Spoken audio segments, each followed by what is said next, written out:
गुरुर्ब्रह्मा गुरुर्विष्णू गुरुर्देव महेश्वरा सद्गुरु साक्षात परब्रह्मा तस्मै श्री सद्गुरवे नमः। जय जय रघुवीर समर्थ श्री राम समर्थ। सद्गुरु चरणांना नतमस्तक होऊन आपण या निरूपणास सुरुवात करूया। मायबाप सज्जनांचे स्वागत आहे। समर्थांनी सांगितलेलं आहे ना, मनुष्याच्या जीवनामध्ये आनंद कधी लाभतो बरं? मनुष्य सर्वात आनंदी कधी होतो बरं? बघा, आनंद हे मनुष्याच्या जीवनामध्ये दोन प्रकारचे असतात। काही क्षणिक आनंद असतो, तो मनुष्याची अधोगती करत असतो, आणि आयुष्यामध्ये सर्वात आनंदी माणूस त्याचा मृत्यूपर्यंत आनंद टिकतो ना, तीच खरी भक्ती मार्गाचा आनंद आहे, तोच खरा श्रेष्ठत्व निर्माण करतो ना। समर्थांनी मनाच्या श्लोकांमध्ये सुंदर वर्णन केलेलं आहे। मुखी राम विश्राम तेथेची आहे, सदानंद आनंद सेऊनी राहे, तया वीण तो सीण संदेहकारी, निज धाम हे नाम शोकापहारी। बघा, हे जेव्हा मनाचे श्लोक आपण म्हणतो ना, बघा आपल्या आत्म्याला किती समाधान वाटतं बरं।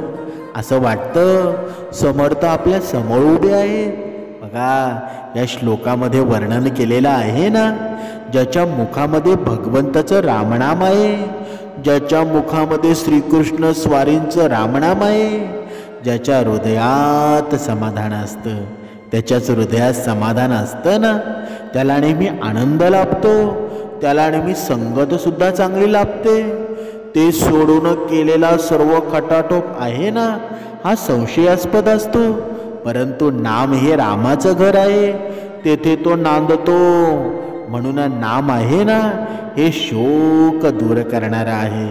आपण बघा, आपण हे जीवन जगताना आपल्या जीवनामध्ये दुःख कमी येतात का बरं? जिथे जिथे जाऊ तिथे तिथे आपल्याला दुःखाचा सामना करावा लागतो। म्हणजे या आयुष्यामध्ये दुःखाशिवाय दुसरं काहीच नाही। हे दुःख आहे ना, मनुष्याच्या मृत्यूपर्यंत असतं।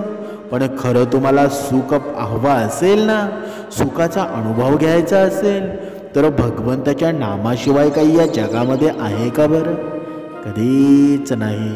कारण मनुष्य आहे ना, मनुष्य प्रत्येक वेळेला या सुखासाठी धडपडत असतो, सुखासाठी काय का हवे नाही ते करत असतो, पण त्याला सुख कधी लाभतं का बरं? कधीच लाभत नाही। ज्याच्यामध्ये सुख आहे ना, तो ते सुख घ्यायला तयार नाही, तो तिथे थांबत नाही। जिथे भजन कीर्तन चालू असेल ना, तिथे त्याचं मन लागत नाही। मग त्याच्या जीवनामध्ये आनंद होईल का बरं? त्याच्या जीवनामध्ये भगवंताची प्रचिती येईल का बरं? कधीच येणार नाही। समर्थांनी सांगितलंच आहे ना, ज्याच्या जीवनामध्ये राग निरंतर असतो ना, त्याला अधोगतीपासून कोणीही वाचवू शकत नाही। राग किंवा क्रोध आहे ना, हा माणसाचा सर्वात मोठा शत्रू आहे। जीवनात यशस्वी जर व्हायचा असेल ना, तर अगोदर तुम्ही रागावर नियंत्रण मिळवणं अत्यंत आवश्यक आहे।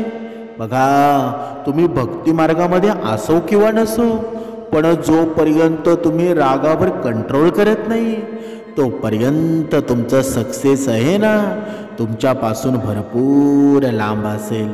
राग आहे ना, हा आपल्या प्रगतीमधील मोठा अडथळा आहे।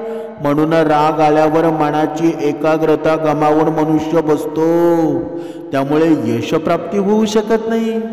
म्हणून मनुष्याच्या जीवनामध्ये जर तुम्हाला राग कमी करायचा असेल तर मनाचे श्लोक, ज्ञानेश्वरी, दासबोध असे ग्रंथ आहेत ना, मनुष्याने दरवेळेला वाचायला हवे. ब्रह्ममुहूर्तावर उठून ही उपासना करायला हवी. पण मनुष्य मात्र त्याकडे लक्ष कधी देतो का बरं? कधीच देत नाही. संत तुकाराम महाराजांनी सुद्धा या रागावर एवढं वर्णन केलेलं आहे ना, प्रत्येक अभंगामध्ये त्यांनी वर्णन केलेलं आहे. तिळ जाळलेले तांदूळ, काम क्रोधे तैसेची खेळ. म्हणजे काय बरं? म्हणजे तुम्ही तुमच्या स्वतःच्या हव्यासा पोटी होम हवन करत असता. त्यामध्ये तुम्ही तीळ तांदूळ टाकता. होमाला आहुती देऊन तुम्ही अग्नीमध्ये तीळ तांदूळ टाकत असता. तर मग तुम्ही तुमच्याकडील राग का तसाच ठेवता बरं? तुमच्याकडे राग सुद्धा असतो ना. ज्यावेळी तुम्ही तुमचा राग सुद्धा आहुती देऊन टाकाल तेव्हा तुम्ही तुमचा राग ठेवून तुमचा काय फायदा आहे बरं? कधी तुम्ही विचार केला आहे का बरं? ज्या पद्धतीनं आपण तो होम हवन करतो ना, अनेक वेळा तांदूळ वेगवेगळे असे बियाणे असतात. ते वेगवेगळे बियाणे आपण टाकत असतो, वेगवेगळ्या बिया टाकत असतो. पण आपला मात्र राग आहे ना, तो अंतरंगामध्ये भरलेला असतो. तो कधी बरं आपण टाकत नाही. का टाकत नाही बरं? कारण आपल्याला संगत व्यवस्थित नसते. आपल्या जीवनक्रमामध्ये घडणाऱ्या घटना त्या चांगल्या नसतात. म्हणून आपली संगत आहे ना, अगोदर आपली संगत तपासा. तुम्हाला वाटत असेल की माझं जीवन तर खूप सुंदर आहे, माझ्या जीवनामध्ये आलेला प्रत्येक माणूस तो वाईट जरी असला तरी मी चांगला आहे.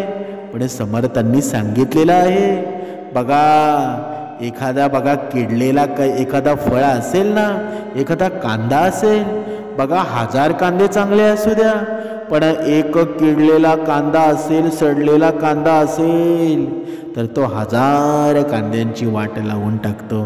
कारण का बरं? कारण त्यांची संगत तशी असते. म्हणून मनुष्याने आयुष्यामध्ये संगत चांगली करायला हवी. म्हणून अगोदर आपली संगत तपासायला शिका. बघा, एकदा एक राजा एका दाट जंगलातून हरवून जातो, जिथे त्याला खूपच तहान लागते.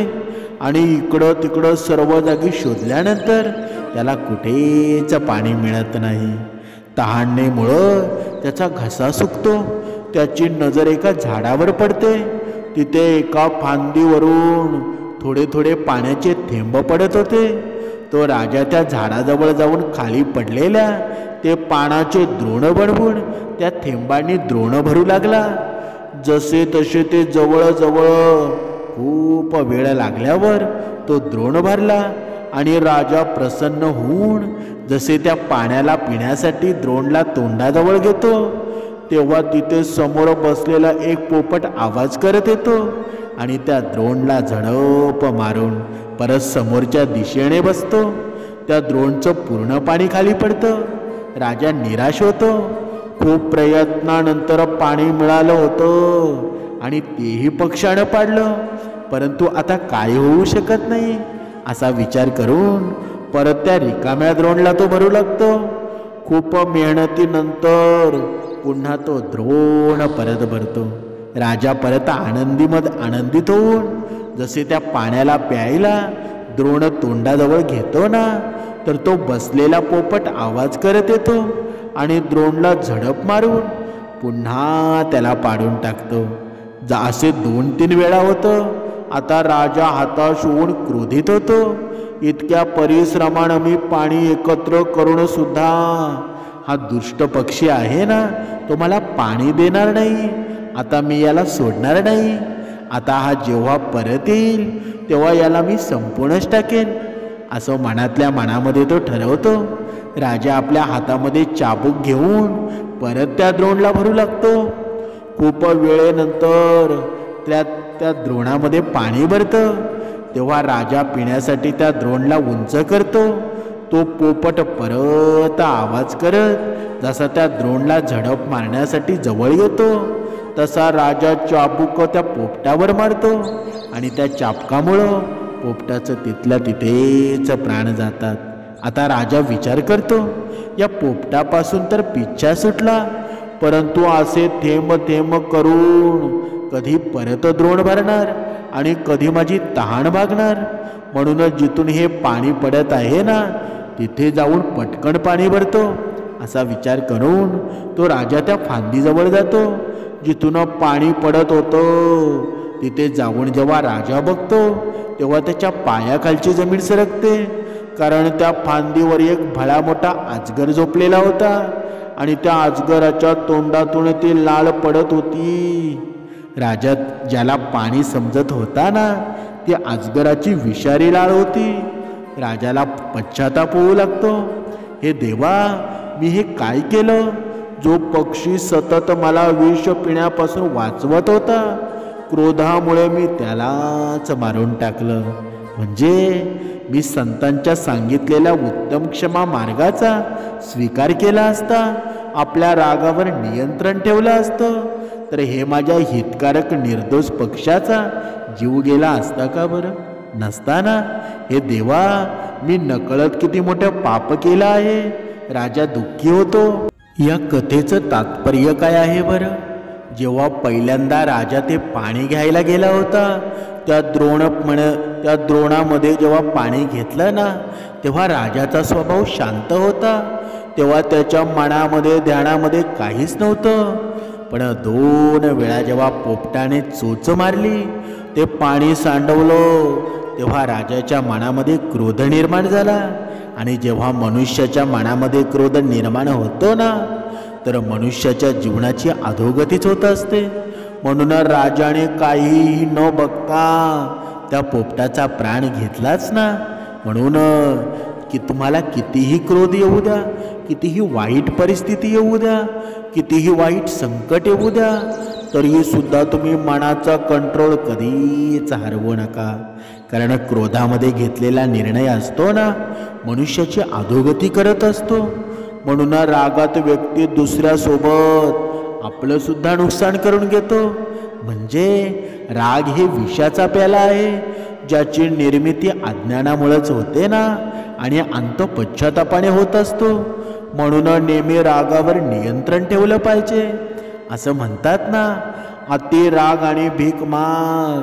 बघा, मराठीमध्ये ही म्हण आहे.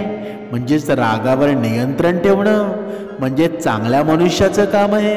आणि आपण चांगलेच आहोत ना, म्हणून आपल्याला समर्थ विचार आपल्या जीवनामध्ये निर्माण करायला हवे. जर मनुष्याच्या जीवनामध्ये समर्थ विचार निर्माण झाले, मनाचे श्लोक निर्माण झाले ना, तर तुमच्या रागावर कंट्रोल नक्कीच येऊ शकतं. म्हणून समर्थांनी बघा सुंदर असं वर्णन केलेलं आहे. मना पावना भावना राघवाची, धरी अंतरी सोडी चिंता भवाची. भवाची जीवा मानवा भोळी ठेली, नसे वस्तूचे धारणा व्यर्थ गेली. बघा, हे म्हणा, या भगवंताबद्दलची भक्ती भावना ही पवित्र करणारी आहे. जर तुझ्या मनामध्ये भगवंताबद्दल सेवा करायची करुणामय भावना येत असेल ना, तर तुझी भक्ती व्यवस्थित मार्गावर आहे. जर तू भक्ती मार्गामध्ये असून सुद्धा तुझ्या जीवनामध्ये तुला वाईट गोष्टी तुझ्या नजरेत येत असतील, तू वाईट करण्याला तुझं मन जात असेल, तर तुझी भक्ती कुठेतरी दुसरीकडे जात आहे. म्हणून यासाठी तू उपासना करायला हवी. पण आपला मनुष्य कधी उपासना करतो का बरं? कधीच करत नाही. म्हणजे ती मनात बाळग ही भावना आहे ना, आणि संसाराची चिंता करणं सोडून दे. जोपर्यंत तू संसारामध्ये आहेस ना, म्हणजे संसार सोडून द्यायला लावणं आहे का बरं? अजिबात नाही. संसारामध्ये मन रमूनच आपल्याला भक्ती करायची आहे. पण नुसता पैसा पैसा, संसार संसार असं केलंस ना, तर तुझ्या मनावरचा कंट्रोल कमी होऊन जाईल. मनाचं तुझं मन वेडं वाकडं होईल. मग वाईट विचारांमध्ये प्रवृत्त होऊन जाईल. म्हणून तू मनाचं ऐकू नकोस. माणसाच्या मनाला ही संसाराची भुराळच पडते ना, आणि तो त्याला खरा मानू लागतो. पण जो संसार खरा नाही तो मनात धरून ठेवला तर मनुष्याची फसगतच होते ना. कारण मनुष्याच्या अंतसमयी आहे ना, कुणीच त्याच्याजवळ नसतं. तो स्वतः एकटा असतो. म्हणजे दर वेळेला हा मनुष्य आहे ना, बघा प्रत्येक वेळेला म्हणत असतो, माझी बायको, माझी मुलं, माझी काकी, माझी मावशी, ही सर्व नातेवाईक आहेत ना, तो सर्व माझं माझं म्हणत असतो.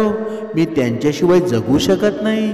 पण तुझ्या मृत्यूसमयी जर तुझ्या असतील ना, मग तुझा मृत्यू झाल्यानंतर ते सुद्धा तुझ्या सोबत यायला हवे आहेत. पण ते येतात का बरं? कुणीच येत नाही. अंतिम समयी आहे ना, तुझ्या सोबत असणारा आहे तुझे पुण्य, तुझे चांगले कर्म, आणि भगवंताशिवाय तुला कुणाचा आधार आहे का बरं? कुणाचाच नाही. मग ज्याचा आपल्याला शेवटी उपयोग होणार आहे, ज्याच्याशिवाय आपलं जीवन होणार नाही, मग त्याचा तू सोबती का होत नाही बरं? त्याचं तू नामस्मरण का करत नाही बरं? समर्थांनी सुंदर वर्णन केलेलं आहे. समस्तामध्ये सार साचार आहे, कळेना तरी सर्व शोधून पाहे. जीवा संशयो वावुगातो तजावा, प्रभाते मणी राम चिंतित जावा. म्हणजे काय बरं? म्हणजे ईश्वर प्राप्तीच्या या सर्व साधनांमध्ये नामस्मरण हे खरोखर श्रेष्ठच आहे ना. हे श्रेष्ठच साधन आहे. तुझ्या जीवनामध्ये तू किती जरी माझं माझं केलंस ना, तरी तुला आयुष्यामध्ये जे वाचवणारं आहे ते नामस्मरणच आहे. पण नामस्मरण तुझ्या तोंडात कधीच येत नाही. हे जर तुला पटत नसेल ना, तर सर्व धार्मिक ग्रंथामध्ये पाहू शकतोस. श्रुती, स्मृती, पुराण, संतांची वचने, या सर्वांमध्ये आहे ना, नामस्मरणाचं महत्त्व सांगितलेलं आहे. म्हणजे मनामधला अयोग्य संशय काढून टाकावा आणि पहाटेच्या वेळी रामाचं नामस्मरण करावं, रामाचं चिंतन करावं. म्हणजे समर्थांनी आपल्याला जी सांगितलेली उपासना आहे ना, ज्यावेळी आता तुम्हाला भरपूर वेळा सांगून झालेलं आहे की पहाटेच्या वेळेला उपासना चालू करा, ब्रह्ममुहूर्तावर उपासना चालू करा, तरीसुद्धा अजून 80% भक्त मंडळी आहेत की अजून ब्रह्ममुहूर्तावर उठत नाही, वेगवेगळी कारणे देऊ लागतात. मग समर्थांनी सांगितलेलं आहे ना, तुम्हाला जर परीक्षेमध्ये यश मिळवायचं असेल तर अभ्याससुद्धा भरपूर करायला हवा. जर तुम्ही शाळेचा अभ्यासच केला नाही, तुम्हाला वाटलं की पास होण्यापुरतं लिही आणि वेळेला वेगळेच प्रश्न आले, तर मग आपण नापासच होऊ ना. तसं ह्या भक्तिमार्गाचं आहे. जेव्हा भगवंत आपल्याला आशीर्वाद द्यायला हजर असतात, प्रचिती द्यायला हजर असतात, तेव्हा आपण तिथे गैरहजर असू तर आपल्याला त्याचा फायदा होईल का बरं? कधीच होणार नाही. एखादी बस आहे बघा, बसचं टाईम 4 वाजता आहे, पण आपण तिथे 5 वाजता पोचलो, तर मग ते बस आपल्याला व्यवस्थित ठिकाणी पोचवेल का बरं? ती बस आपल्या हातातून निसटून जाईल. मग त्याचा फायदा काय बरं? म्हणजे वेळ आहे ना, वेळ खूप महत्त्वाची आहे. 1 मिनिटासाठी गेलेला विमान परत भेटू शकतो का बरं? अजिबात नाही ना. म्हणून आयुष्यामध्ये वेळेचं भान ठेवा. जोपर्यंत तुमच्या जीवनामध्ये वेळेचं भान नसणार आहे ना, तोपर्यंत तुम्हाला कुणीही वाचवू शकणार नाही. तुम्ही कितीही पैसा कमवा, कितीही गाडी बंगला घ्या, पण जोपर्यंत तुम्ही वेळेनुसार चालणार नाही ना, तोपर्यंत तुमची अधोगती कोणीही थांबू शकणार नाही. म्हणून ब्रह्ममुहूर्तावर उठायला सुरुवात करा. हा ब्रह्ममुहूर्त आहे ना, तुमच्या स्वप्नांची पूर्तता करणार आहे. हे परत परत सांगावं का लागतं बरं? कारण अजूनपर्यंत ब्रह्ममुहूर्तावर तुम्ही उठत नाही आणि म्हणून हे सांगावं लागतं. म्हणून तुम्ही दरवेळेला प्रश्न विचारताना की समर्था अजून माझ्या जीवनामध्ये दुःख का आहे बरं, पण समर्थांनी सांगितलेल्या गोष्टी आपण पालन करतो का बरं, याचं कधी आपल्याला प्रश्न पडायला हवे. पण आपल्याला भलतेच प्रश्न पडत असतात. आपल्याला वेगवेगळ्या पद्धतीचे प्रश्न पडतात, आपल्याला वेगवेगळ्या पद्धतीची स्वप्न पडतात. पण भगवंत कधी स्वप्नात येत नाही. का येत नाही बरं? कारण आपल्या मनामध्ये भगवंताचं नामस्मरण कधी नसतं. मग भगवंत कधी स्वप्नात येईल का बरं? कधीच येणार नाही. त्यासाठी ब्रह्ममुहूर्तावर उठावं लागतं, संध्याकाळची उपासना करावी लागते, आपल्याला कर्मात राहावं लागतं, आई वडिलांच्या चेहऱ्यावर सुख आणावं लागतं. या गोष्टी तुमच्या जीवनामध्ये घडतात का बरं? म्हणून समर्थांनी सांगितलेलं आहे ना, आयुष्य सुंदर आहे ते तुमच्या जगण्यावर आहे. तुमची सुंदरता तुमच्या कर्मावरच आहे ना. तुमचे कर्मच जर चांगले नसतील तर तुम्हाला सुंदर कोणी म्हणेल का बरं? या चेहऱ्यावर सुंदर म्हणून तुमचं सुख क्षणिकच असेल ना. कारण जसे जसे तुम्ही म्हातारे व्हाल, जसे जसे तुमचं वय होत जाईल, तसं तसं तुमची चेहऱ्यावरची सुंदरता आहे ती सुद्धा कमी होत जाते. पण तुमचे कर्म सुंदर असतील तर तुम्ही कितीही म्हातारे झालात तरीही तुमची कर्माची सुंदरता आहे ना, सर्व जगभर पसरत असते, सर्व निसर्गामध्ये जात असते. म्हणून हा जीवनाचा भवसागर आहे ना, तो आपल्याला पार करायचा असेल तर भगवंत रूपी नावेमध्ये आपल्याला बसावं लागेल. कारण भगवंत रूपी नाव आहे ना, ती समुद्रामध्ये किती जरी लाटा आल्या तरी त्यांचा सामना करत असते. ती कधीच भक्ताला बुडू देत नाही. पण तुम्ही जर अवगुणी नावेमध्ये बसलात तर तुमचा अंत निश्चितच आहे ना. भले तुम्हाला त्या लाटा वाचवणार असतील पण त्या क्षणिक सुखाच्या असतील, तुमच्या अंतिम सुखापर्यंत त्या पोचू देणार नाही. समर्थांनी मनाच्या श्लोकांमध्ये सुंदर वर्णन केलेलं आहे. धरा श्रीवरा त्या हरा अंतराते, तरा दुस्तरा त्या परासागराते, सदा विसरा त्या भरा दूरभराते, करानी करा त्या खरामचराते. म्हणजे काय बरं? म्हणजे भगवान शंकरानं ज्या श्रीहरीला आपल्या हृदयात धारण केलेलं आहे त्या श्रीहरीला आपल्या मनामध्ये विराजमान करा. म्हणजे हा कठीण असा भवसागर आहे ना, तो आपल्याला निवांत पार करता येईल. म्हणून आपल्या जीवनामध्ये असलेले दुःख असतील, संकट असतील, कधीही तुम्ही रागाने त्यांच्याकडे पाहू नका. जेवढ्या जेवढ्या रागाने त्यांचा तुम्ही सामना करायला जाल ना, तेवढा तुमच्या जीवनामध्ये अधोगती निर्माण होईल. म्हणून दुसऱ्याच्या आयुष्यामध्ये चांगलं निर्माण करण्याचं शोधा, तेव्हाच तुमच्या आयुष्यामध्ये सद्गती लाभेल, तेव्हाच तुमच्या आयुष्यामध्ये चांगलं होईल. म्हणून जगामध्ये काही चाललं आहे ना, ते पाहण्यापेक्षा स्वतःचं आयुष्य सुंदर बनवा. जेव्हा तुम्ही स्वतःच्या आयुष्याकडे बघाल ना, तेव्हा तुम्हाला वाटेल की मला भक्ती मार्गाची गरज आहे, माझ्या मनाला प्रेरित करण्यासाठी मनाच्या श्लोकांची गरज आहे. कारण हे मनाचे श्लोक आहेत ना, मनुष्याच्या जीवनामध्ये या मनाला प्रेरित करत असतात, मनाला कधीच रागामध्ये आणत नाही. आणि या मनाला जर कंट्रोल करायचं असेल तर हे मनाचे श्लोक कंट्रोल करतात. म्हणून असं म्हटलं जातं ना, बऱ्याचपैकी 50% आजार आहे ना मनाच्या श्लोकांमध्ये बरा होत असतो. म्हणून हे मनाचे श्लोक निरंतर म्हणत जावा. आणि जर ब्रह्ममुहूर्तावर जर आपण उपासना जर सुरू केली ना, तर तुमच्या सर्व प्रश्नांची उत्तरं तुम्हाला काही न करता मिळतील. तुमच्या पैशा संदर्भात प्रॉब्लेम असू द्या, तुमच्या वैयक्तिक आजारपणाचे प्रॉब्लेम असू द्या, तुमच्या जीवनामध्ये जे काही घडेल ना, ते फक्त ब्रह्ममुहूर्त घडवणार आहे. म्हणून ब्रह्ममुहूर्ताला तुम्ही साधं समजू नका. ब्रह्ममुहूर्तावर उठायला सुरुवात करा, उपासनेला प्रारंभ करा. तुमच्या जीवनामध्ये हवं नाही ते मिळून जाईल. जय जय रघुवीर समर्थ.